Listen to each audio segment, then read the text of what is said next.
it is vital to have a support system. Without it, you are almost guaranteed to fail.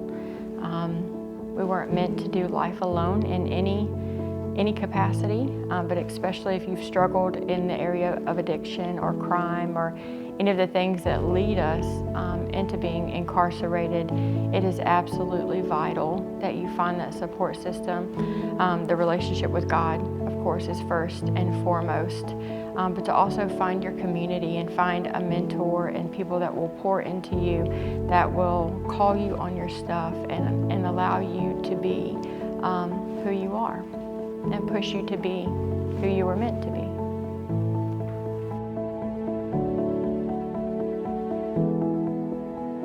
My name is Kathryn Antonio.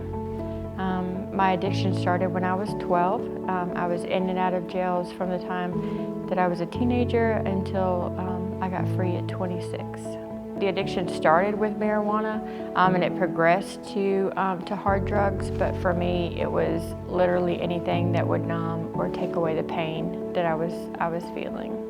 I was just trying to numb it all away.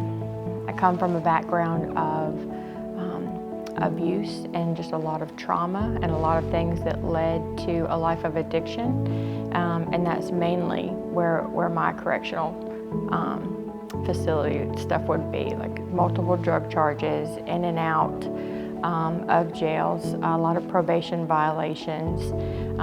I never did any long time. The Lord was just gracious and merciful, and I never had to do any long stretch of time, but just multiple arrests, multiple convictions, multiple ins and outs.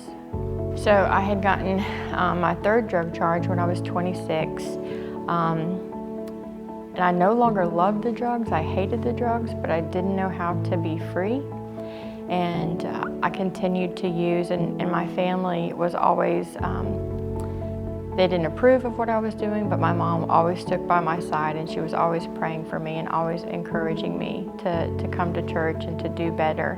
And I remember going to church with her begrudgingly, just to kind of get her to hush.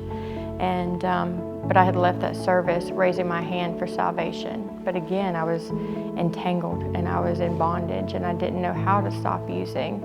And through a series of events, I had a probation violation warrant, and so I went to jail.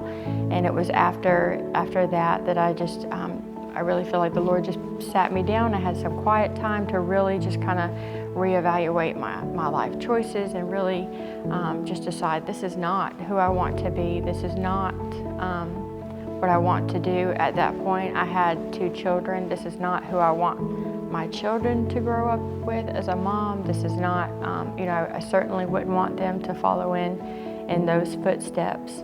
And so I was there for a little while, and the Lord just really worked on my heart and just really just kind of broke down all those walls and those barriers, you know, that I had built up, you know, from all the trauma and all the stuff.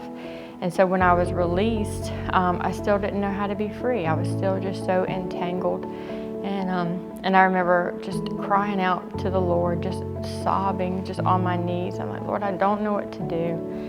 And I don't want to be like this anymore. And like within a week, I found myself at a Christian women's rehab facility. That was in 2011, and I have been free from meth ever since then. And it was then that once my life started to come back into pieces and started to be restored, that I really knew I wanted to go back and help others that were still stuck. So I don't think I'll ever forget, I was sitting in my room and the Lord, not audibly, but the Lord spoke to me. And he told me, he said, I do not hold you accountable for what happened to you as a child and the domino effect it had on your life. But you are responsible for letting me heal you now. And to me, redemption looks like being free. That those traumas and those atrocities that happened to me as a child no longer have a hold on me. Redeemed means I can go and tell others that they too can be free. Redeemed means I'm able to mother my children in a way that they deserve. Redeemed means I'm a vital good part of my society, my community, and not part of tearing it down.